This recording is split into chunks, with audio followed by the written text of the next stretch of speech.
Jack Wilson floated in the observation module of the International Space Station, his eyes fixed on the vast emptiness of space.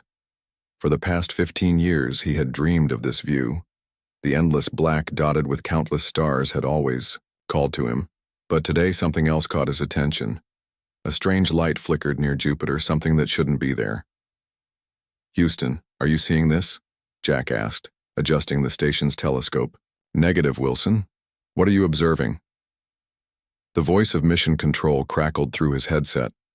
"Some kind of light near Jupiter. It's not following any normal orbital pattern. For 3 days, space agencies around the world tracked the anomaly as it moved closer to Earth at impossible speeds. Scientists argued about what it could be, a comet, an asteroid, or something else entirely. On the morning of the 4th day, there was no more room for debate. A massive ship appeared in Earth's orbit. It was unlike anything humans had ever built. A dark metal structure that stretched nearly 5 miles from end to end, with strange blue lights pulsing along its hull. In Washington, D.C., President Eleanor Ross was woken at 3 a.m. by her chief of staff. "Madam President, you need to see this now," he said, his face pale in the dim light of her bedroom. Within an hour, every major world leader was on an emergency call. Military forces around the globe went on high alert. News of the alien ship spread across social media faster than governments could control it. Panic began to ripple through cities worldwide. "The vessel is broadcasting some kind of signal," General Paul Winters explained in the White House Situation Room. "It's on all frequencies, but we can't make sense of it." "Get me Susan Carter," President Ross ordered. "If anyone can understand this, she can." Susan Carter was eating breakfast with her daughter when her phone rang. As the country's top linguist with experience in code breaking, she had worked on theoretical first contact protocols for years. Now theory was becoming reality. "The signal repeats every 90 seconds, Susan said as she studied the patterns on her computer screen at the Pentagon. "It's definitely a language, not just random noise." After 26 hours of non-stop work, Susan made a breakthrough. "It's an invitation," she told the room full of military and intelligence officials. "They want to meet with our leaders at the United Nations in 3 days." News of the upcoming meeting spread across the world. Some people celebrated, believing this was the dawn of a new age. Others stocked up on supplies and hid in their homes, fearing the worst. Religious groups of all kinds saw the arrival as confirmation of their beliefs. At the United Nations in New York, representatives from all nations gathered.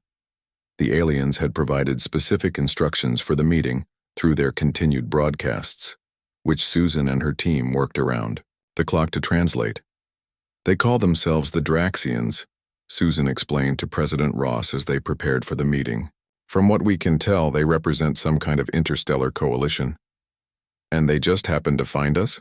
the president asked, skepticism clear in her voice. "They say they've been watching us for some time," Susan replied. "They think we're ready to join their community of worlds."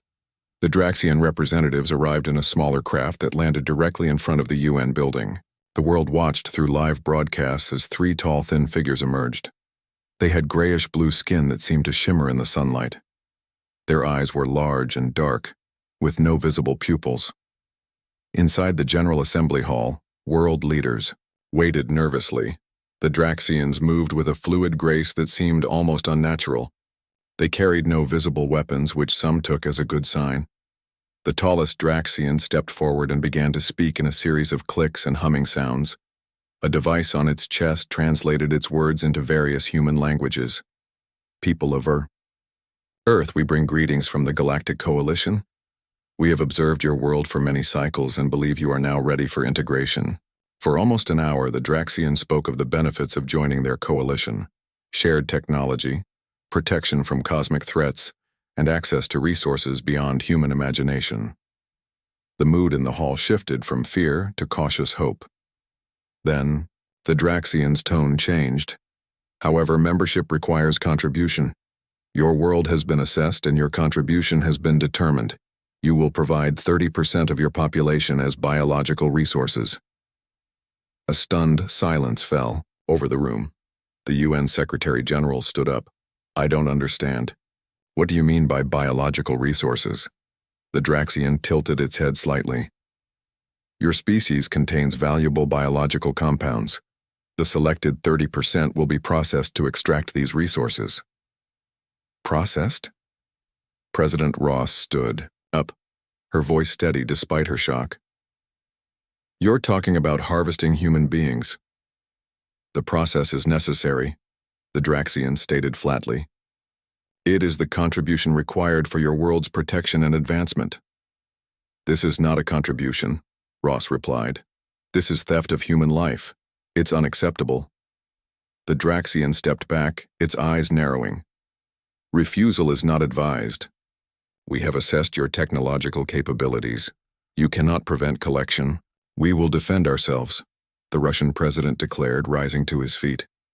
The tallest Draxian made a gesture, and suddenly, every electronic device in the building went dead. Outside, reports came in that all global communications had ceased functioning. You have 72 of your hours to prepare your population centers for collection, the Draxian announced. Resistance will result in planetary sterilization.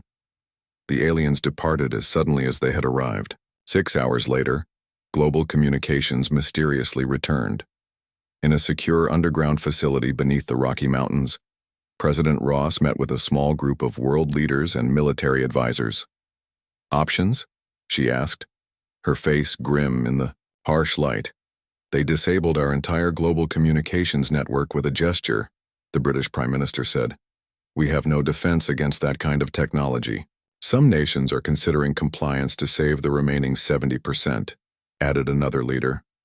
Susan Carter, who had been quietly analyzing the meeting recordings, spoke up. They're lying.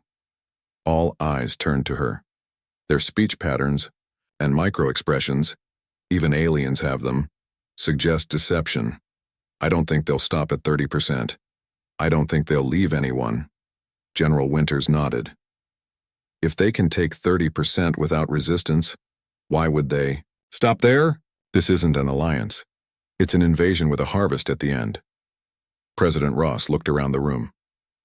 Then we fight. Not as individual nations, but as Earth.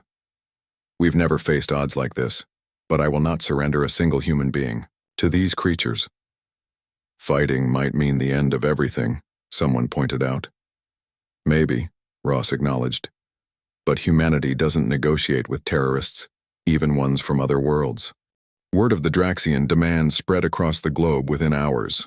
Some people ran to the streets in protest. Others locked themselves in bunkers. Many simply held their loved ones close, wondering if these were their final days together. In Washington, D.C., President Ross addressed the nation. My fellow Americans, today we face the greatest threat in human history. The visitors who call themselves Draxians have made demands that no moral society could ever accept. They want to take our people, our children, our parents, our friends, and use them as resources. I have spoken with leaders around the world, and I can tell you this. Humanity stands united. We will not surrender a single human life. Meanwhile, in Boston, retired Navy SEAL Alan Hayes watched the president's speech from his office at Quantum Defense Systems. The company had been working on experimental communication technology for the military. Alan turned to his assistant. Get the lab ready. If the aliens can shut down our communications, we need to find another way to talk to each other. Across town, Dr. Olivia Grant sat alone in her small apartment, surrounded by papers covered in complex equations. For years, she had published theories about potential weaknesses in interdimensional technology. Her ideas had been dismissed by the scientific community as fantasy. Now, as she watched news reports about the Draxians' ability to disable Earth's communications, her hands trembled. It's exactly how I predicted it would work, she whispered to herself. She grabbed her phone and dialed a number she had been given years ago for emergencies. This is Dr. Grant. I need to speak with someone at the Pentagon. Now. At the United Nations, world leaders gathered for an emergency summit. The meeting room buzzed with fearful voices speaking in dozens of languages. We cannot fight them, the French president argued. Their technology is too advanced. Perhaps if we negotiate, we can reduce what they take. And who do you suggest we sacrifice? The Nigerian representative demanded. Your people or mine? Susan Carter stood at the back of the room listening. She had been studying the recordings of the Draxians non-stop, looking for any clue that might help. President Ross entered the room and the voices quieted. I understand the fear in this room, she began. I feel it too. But throughout our history, humanity has faced overwhelming odds and survived. We've overcome natural disasters, disease, and our own self-destructive tendencies. We will not surrender our people to become resources for another species. She paused, looking around the room. Earth does not negotiate with terrorists, regardless of which star they come from. A slow applause began, building until the room shook with it. As the meeting continued, Susan's phone buzzed. It was a message from an unknown number. Your work on Draxian language patterns. Need to talk. Quantum defense systems. Come now. In Boston, Alan Hayes waited in his lab as security escorted Susan to him. Ms. Carter, he said, extending his hand. Thank you for coming. I believe we can help each other. How did you get my number? Susan asked. I have friends at the Pentagon, Alan replied. But more importantly, I have something the Draxians couldn't shut down. He led her to a small room filled with humming equipment. At the center sat a device no bigger than a microwave. Quantum entanglement communications, Alan explained. No signals to block because nothing actually travels between the devices. We have 5 working prototypes. That's amazing, Susan said. But 5 devices won't save the world. No, but they might help us coordinate a response. And I'm told, you've been learning their language. Susan nodded. Not just their language. I've been studying their behavior, their responses. I think I found something important. Before she could continue, Alan's assistant rushed in. Sir, Dr. Olivia Grant is here. She says it's urgent. The woman who entered looked exhausted, her eyes red from lack of sleep. She carried a thick folder under her arm. Dr. Grant, Alan said, your theories about interdimensional weaknesses. They're not theories anymore, Olivia replied. The way the Draxians shut down our communications proves it. They're using quantum field manipulation across dimensions we can't perceive. In simple English, please, Susan said. They're reaching into our reality from another dimension to control our technology. But it's not perfect. There are gaps, weaknesses we might exploit. The 3 of them worked through the night, combining Susan's understanding of the Draxians, Alan's quantum communication technology, and Olivia's theories on interdimensional weaknesses. By morning, they had the beginnings of a plan. At the White House, President Ross received their call on one of Alan's quantum devices. We can't defeat them with conventional weapons, Alan explained. But we might be able to disrupt their technology long enough to strike at their command structure. Their ship is the key, Susan added. From my analysis of their language and behavior, the Draxians operate in a strict hierarchy. All decisions come from the main vessel. How do we get to it? The president asked. That's where it gets complicated, Olivia said. We need to place quantum disruptors on their ship. Someone has to get on board. A suicide mission, President Ross said quietly. Maybe not, Alan replied. The military has been reverse engineering technology from UFO crashes for decades. There's a stealth craft that might work. Even if this plan works, what happens when more of them come? The president asked. One step at a time, Madam President, Susan said. First, we survive these 3 days. As they talked, a flash of light outside the window caught their attention. They rushed to look. In the distance, a massive explosion rose over the Atlantic Ocean. The Draxians had destroyed a small uninhabited island as a demonstration. President Ross's face hardened. Get your plan ready. I'll address the world one more time. That afternoon, as the deadline grew closer, President Ross stood before a global audience. Citizens of Earth, you have seen the Draxians' power. They believe this display will frighten us into submission. They are wrong. Throughout our history, tyrants have used fear to control us. Today, we use that fear to unite us. She looked directly into the camera. To the Draxians watching this broadcast, we have received your demonstration. Here is ours. Humanity rejects your terms. We will defend every human life on this planet. We do not negotiate with terrorists." Around the world, people watched in a mixture of terror and pride. In Boston, Alan, Susan, and Olivia finalized their plans. In military bases across the globe, soldiers prepared for a fight many thought they couldn't win. And in orbit above Earth, the Draxian ship began to move.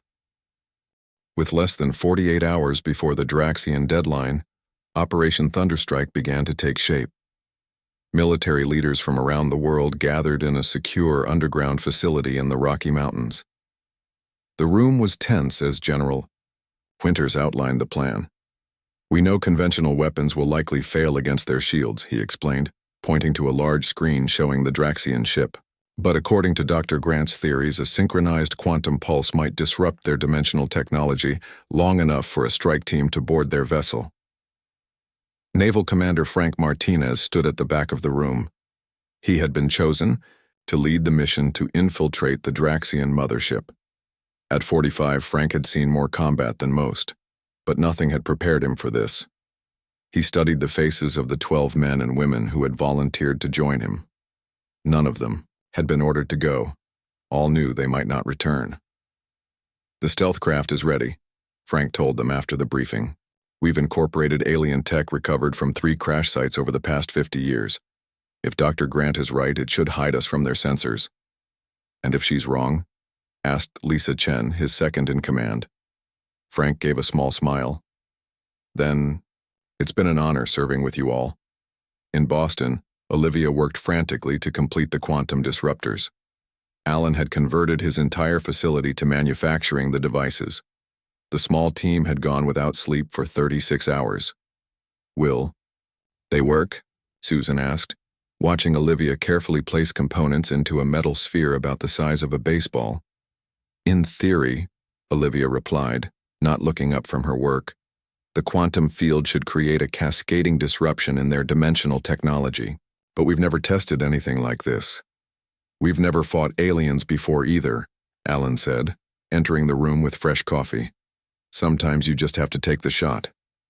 As they worked, military forces around the world prepared for what many believed would be their final battle.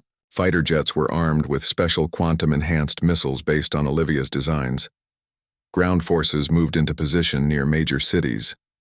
Civilians were evacuated to underground shelters where possible. President Ross appeared on television, one last time before the operation began. "Today we stand together not just as Americans or Russians or Chinese, but as humans. Whatever happens in the next 24 hours, know that we fought for our right to exist, for our children's future, and for the simple truth that no species has the right to harvest another." Operation Thunderstrike began with a coordinated attack using conventional weapons. Fighter jets from every major air force launched missiles at the Draxian ship. As expected, they exploded harmlessly against invisible shields. The Draxians responded with energy beams that sliced through several aircraft.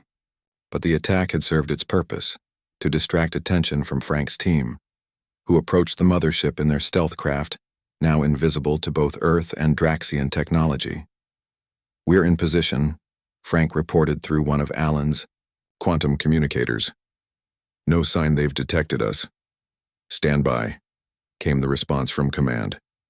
"Quantum pulse in 3 minutes. On Earth, power stations around the globe prepared to direct their energy into the quantum pulse generators Olivia had designed. It would drain power from entire continents, but if it worked, it would temporarily disrupt the Draxians' dimensional technology."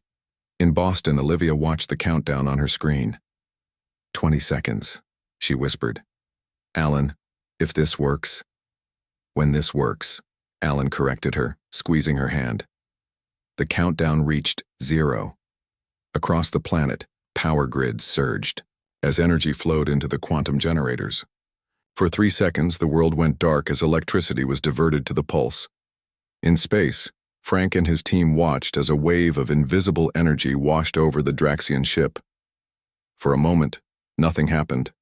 Then, sections of the massive vessel flickered, becoming transparent before solidifying again. "It's working," Frank said into his communicator. "Their shields are fluctuating, We're moving in. The stealth craft approached an airlock that had appeared during the fluctuation. Lisa used a cutting tool enhanced with the same quantum technology to create an entrance. The team moved quickly, each carrying one of Olivia's disruptors in their packs. Inside the ship, red emergency lights flashed.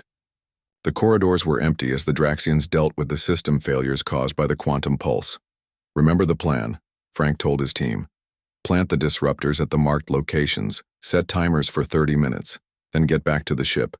The team split into 4 groups of 3, each heading for different sections of the vessel. Frank led his group toward what Susan had identified as the command center based on her analysis of Draxian communication patterns. As they moved through the strange corridors, they encountered few Draxians. Those they did see seemed disoriented, their movements sluggish. The pulse affected them too, Lisa observed. They're connected to their technology somehow. Frank's group reached their target, a large door with symbols that matched Susan's description of the command center.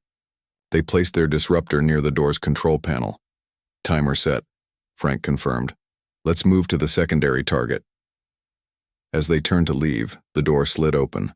2 Draxians stood there, their dark eyes widening at the sight of humans on their ship. Unlike the others they had seen, these moved quickly, raising devices that looked like weapons. Frank fired first, his weapon making no sound as it sent a quantum-charged pulse at the aliens. One dropped immediately, the other fired back, hitting the wall beside Frank's head. Lisa shot the second Draxian. It collapsed alongside its companion. We need to move, Frank urged.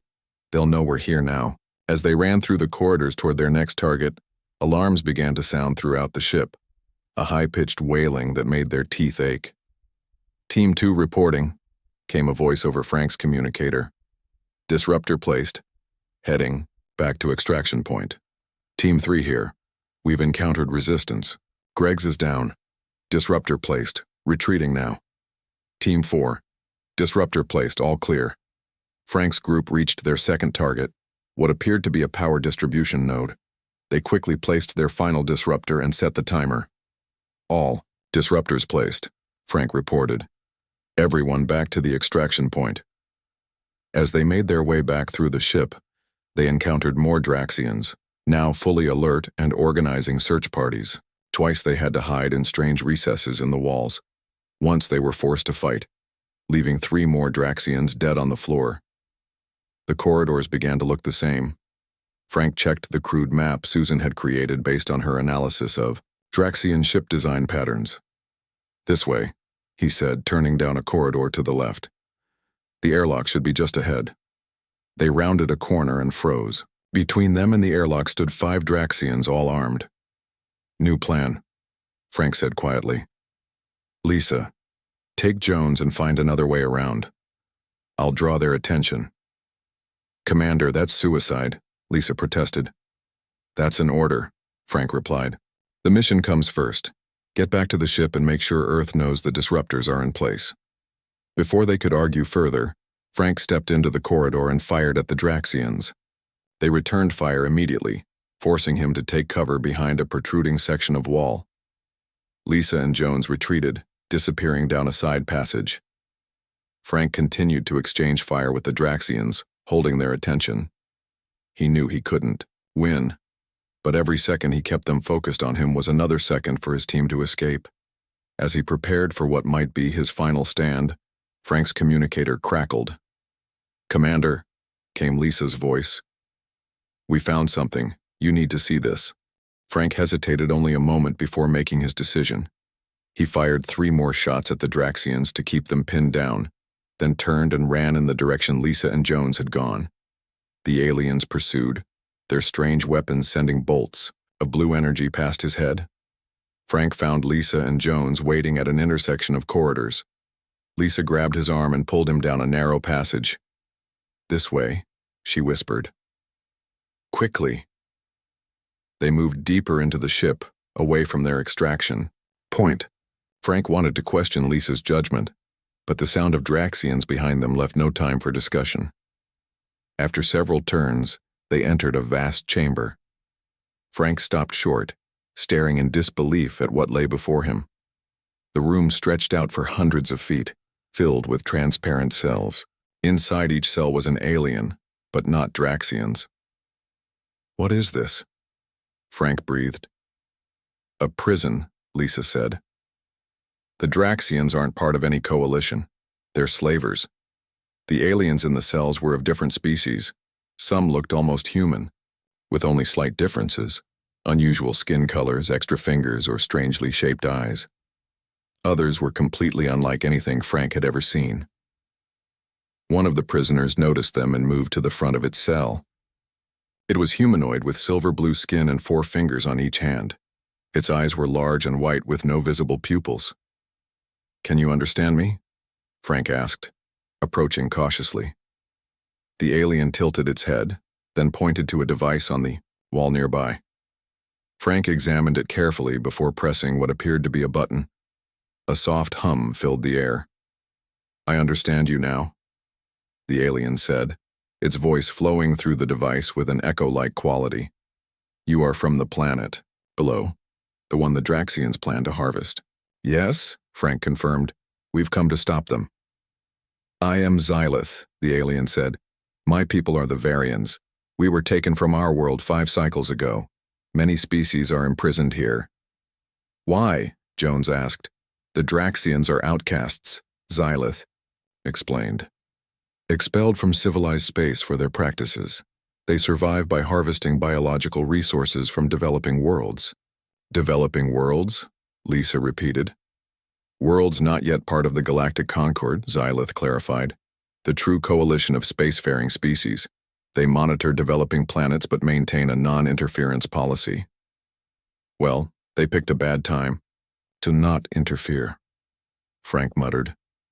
A sudden alarm blared through the chamber, different from the earlier warning. The disruptors, Frank realized. They must have found one. "We need to free these prisoners," Lisa said. "They could help us." Frank nodded and turned to Xylith. "How do we open these cells?" Xylith pointed to a control panel on the far wall. As Frank moved toward it, the sound of approaching Draxians echoed from the corridor. "We don't have much time," Jones warned, taking up a defensive position. Frank reached the panel and studied the unfamiliar symbols. "I can't read this." "Allow me," said a voice behind him. Frank turned to find Xylith standing there, his cell somehow already open. "How did you—" "The quantum disruption weakened all their systems," Xylith explained, moving to the panel. "Some of us have been preparing for such an opportunity." Xylith's long fingers danced over the controls. One by one, the cell doors slid open. The freed prisoners moved cautiously at first, then with growing confidence. "We need to get back to our ship," Frank told Xylith as the first Draxians appeared at the entrance to the chamber. "Our mission isn't complete yet." The freed aliens faced the Draxians, some picking up objects to use as weapons. What happened next surprised Frank. The Draxians hesitated, then retreated. "They fear a full prison uprising more than they fear you," Xylith explained. "We outnumber them significantly." Back on Earth, Susan, Alan, and Olivia monitored the situation. From the command center, "Something's happening up there," Susan said, studying the patterns of communication coming from the Draxian ship. "Their signals have changed." Before Alan could respond, a technician called out from across the room. "We're detecting new signals entering the solar system. Multiple objects approaching from beyond Mars." "Draxian reinforcements?" President Ross asked, her face grim. "No," the technician replied, confusion evident in his voice. "Different signature entirely." Olivia rushed to the sensor display. "These energy patterns. They match theoretical models for advanced propulsion systems. Far beyond the Draxians. Could it be this galactic Concord that Commander Martinez reported?" the president asked. "Possibly," Susan replied. "But we can't be sure." The Draxian mothership suddenly sprang into action. Energy readings spiked as its weapon systems activated. Smaller vessels detached from the main ship and descended toward Earth. "They're attacking!" General Winters shouted. "All forces engage!" Around the world, military units fired their quantum-enhanced weapons at the approaching Draxian ships. Some connected, causing the alien vessels to falter and crash. Others missed as the Draxians took evasive action. Energy beams struck major cities. Buildings collapsed. Fires spread. Despite evacuations, civilian casualties began to mount. In orbit, Frank and his team, along with Xylith and several other freed aliens, fought their way back toward the airlock. "The Draxians know help is coming for us," Xylith explained as they ran. "They're trying to take what they can before they're forced to flee." "Can you access their command systems?" Frank asked. "Not directly," Xylith replied. "But I know where they are vulnerable." With Xylith's guidance, they made a detour to a section of the ship he identified as a secondary control node. Inside, Draxian technicians worked frantically at consoles. Frank's team quickly subdued them. "Here," Xylith said, moving to a central console. "This controls their fleet coordination." While Xylith worked, Frank contacted Earth on his quantum communicator. "Command, this is Martinez. We've freed prisoners aboard the Draxian ship. They're helping us disrupt the Draxians' command structure." "Understood, Martinez," came the reply. "Be advised, unknown vessels are approaching from deep space, possibly conquered forces." "That's good news," Frank said, looking at Xylith. "Right?" "Very good," Xylith confirmed. "The Concord does not tolerate violations of the non-interference directive." On Earth, the battle raged. Quantum-enhanced weapons proved effective against the smaller Draxian vessels, but the cost was high. Paris, Cairo, and Seoul suffered heavy damage. In New York, the United Nations building collapsed under direct fire. President Ross, moved to a secure location beneath the White House, made a difficult decision. "Launch the nuclear contingency," she ordered. 5 minutes later, missiles armed with both nuclear warheads and quantum disruptors streaked toward the Draxian mothership. As they approached, Frank received an urgent message. "Martinez, get off. That ship now. Nuclear strike inbound." "We need 5 more minutes," Frank replied, watching Xylith work. "We can disable their fleet from here." "You don't have 5 minutes." Frank looked at his team, then at Xylith. "Can you finish alone?" Xylith nodded. "Go. I will complete this." "What about you?" Frank asked. "My people are resistant to radiation," Xylith said. "I have a better chance than you." Frank hesitated, then made his decision. "Lisa, Jones, get the rest of the prisoners to the escape pods. I'm staying with Xylith." "Commander," Lisa began to protest. "That's an order," Frank said firmly. "Earth needs to know everything we've learned here. Someone has to report back." Reluctantly, Lisa and Jones led the freed prisoners toward the escape pods. Frank turned back to Xylith. "What can I do to help?" As they worked, the first nuclear missiles struck the outer hull of the mothership. The entire vessel shuddered. Emergency alarms blared. On screens around them, they watched as Draxian ships began to falter and collide with each other. "It's working," Xylith said. "Their coordination is breaking down." Another missile hit closer this time. Part of the ceiling collapsed nearby. "We should go," Frank urged. "One more sequence," Xylith insisted, fingers flying over the controls. On Earth, military commanders watched in amazement as the Draxian attack faltered. Ships that had been firing with precision suddenly seemed confused, some even firing on each other. And in the distance, the unknown vessels drew closer. The Draxian mothership shuddered as another missile struck. Warning lights flashed throughout the control room where Frank and Xylith worked frantically to complete their sabotage of the fleet coordination systems. "Done," Xylith announced, stepping back from the console. "Their attack patterns are now completely disrupted." Frank checked his timer. "We have less than 5 minutes before the main quantum disruptors activate. We need to get to an escape pod." They ran through the burning corridors of the massive ship. Draxians rushed past them, no longer concerned with the human intruder or the escaped prisoner. Their only focus was survival. "This way," Xylith said, turning down a narrow passage. "There is a private escape vessel for high-ranking officers." They reached a small hangar where a sleek craft waited. As Xylith worked to activate it, Frank continued to receive updates through his quantum communicator. Commander, this is Earth Command. The unknown vessels have been identified. They're broadcasting on all frequencies. They identify themselves as representatives of the Galactic Concord. Copy that, Frank replied. We're attempting to evacuate now. With a hum, the small craft came to life. Xylith motioned Frank inside. They had just cleared the hangar when the quantum disruptors detonated. A wave of energy rippled through the Draxian mothership. Systems failed in cascading sequence. The massive vessel began to break apart. The Draxian attack on Earth faltered completely. Ships fell from the sky or retreated in disarray. In cities around the world, people emerged from shelters to see the strange vessels hanging motionless in the atmosphere. Not Draxian ships, but something new. President Ross stood in the emergency command center, watching the screens as reports came in from around the globe. The attack has stopped, General Winters confirmed. Draxian forces are in full retreat. And the new arrivals? The president asked. They've made no aggressive moves, Susan Carter replied. They're continuing to broadcast the same message in multiple languages. They identify themselves as peacekeepers from the Galactic Concord. Can we trust them? Someone asked. Commander Martinez's team reports that the prisoners they freed confirmed the existence of this Concord, General Winters said. According to them, the Draxians were rogue elements, not representatives of any legitimate authority. President Ross took a deep breath. Open a channel. Let's talk to our new visitors. In space, Frank and Xylith watched from their small craft, as sleek silver vessels pursued the retreating Draxian ships. The mothership, now a broken hull, drifted in orbit. The Concord ships are beautiful, Frank remarked.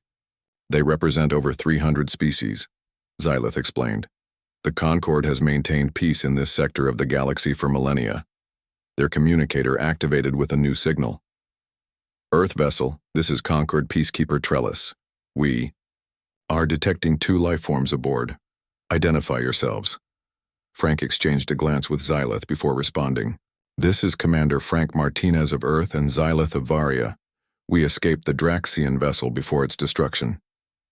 Prepare for escort to Earth, came the reply. Medical teams will meet you. As they descended toward Earth, Frank saw the devastation. Below, smoke rose from portions of several major cities. The Draxian attack, though brief, had caused significant damage. Will your people help us rebuild? He asked Xylith. The Concord has strict rules about interference with developing worlds, Xylith replied. But exceptions are sometimes made when contact has already occurred. 3 days later, President Ross stood before the remains of the United Nations building in New York. A temporary platform had been erected among the rubble. Behind her stood representatives from nations around the world. Beside her stood 3 figures from the Concord, tall, elegant beings with features that seemed to blend characteristics of many different species. People of Earth, President Ross began, her voice carried by broadcast to every corner of the globe. 6 days ago, we faced extinction at the hands of the Draxians. Today we stand here, still free, still human, because we chose to fight rather than surrender. She gestured to the Concord representatives. We have learned that we are not alone in the universe. The beings who came to our aid represent a community of worlds that spans our galaxy. They have explained that the Draxians were outcasts, criminals who survived by preying on worlds like ours. The tallest Concord representative stepped forward. Its voice was melodic, almost musical. People of Earth, the Concord regrets that we did not detect the Draxian incursion sooner. While our policy is non-interference with developing worlds, we cannot allow rogue elements to harvest sentient beings. The crowd murmured at the alien's perfect English. We cannot undo the damage that has been done, the Concord representative continued. But we can offer knowledge and guidance as you take your first steps into the larger community of worlds. In Boston, Susan Carter, Alan Hayes, and Dr. Olivia Grant watched the broadcast together. The past week had transformed their lives and the world forever. They're offering us observer status, Susan said, listening intently to the Concord representative's words. Not full membership yet, but a chance to learn. It's more than we could have hoped for, Alan replied. Our quantum technology impressed them. Olivia added with a small smile. They didn't expect us to be able to disrupt dimensional fields. In the weeks that followed, Earth began to rebuild. The knowledge that humans were not alone in the universe changed everything: religion, politics, science, art. Old conflicts seemed petty in the face of a vast galactic community. International. Borders became less important as humanity united in a way it never had before. A new organization was formed, led by Susan Carter, to serve as Earth's liaison with the conquered. Dr. Olivia Grant and Alan Hayes headed a scientific exchange program, adapting conquered technology to help rebuild Earth's damaged cities and prepare defenses should other threats emerge. Frank Martinez was offered command of Earth's first true spaceship, a vessel built with Concord guidance but using human ingenuity. Xylith remained on Earth as an advisor and friend, the first of many alien visitors who would come to the once isolated planet. 6 months after the Draxian attack, President Ross stood on the observation deck of the new United Nations building. Through the window, she could see construction crews using technology that would have seemed magical a year ago. Frank joined her, now wearing the uniform of Earth's new Space Defense Force. "The Vigilance leaves tomorrow," he said. "First official mission as conquered observers." "Are you nervous?" the president asked. Frank smiled. "Excited. We earned this, you know. Not just by fighting, but by refusing to surrender even when it seemed hopeless." "Humanity doesn't negotiate with terrorists," President Ross said with a small smile, repeating the phrase that had become something of a motto. "The conquered representatives told me something interesting," Frank said. "Apparently, most species, when first contacted by hostile forces, try to appease them, offer sacrifices, resources, whatever it takes to survive. Few stand and fight when the odds seem impossible." "That's what makes us human," President Ross replied. "We're stubborn that way." As night fell over the recovering Earth, lights from a Concorde vessel sparkled in the sky like a new star, a reminder that humanity's future now stretched far beyond its home planet. The day Earth declared war had marked the end of one chapter in human history, but it had also marked the beginning of something greater: humanity's first steps into a vast, complex, and sometimes dangerous universe. But they would take those steps standing tall, unbroken, and unafraid.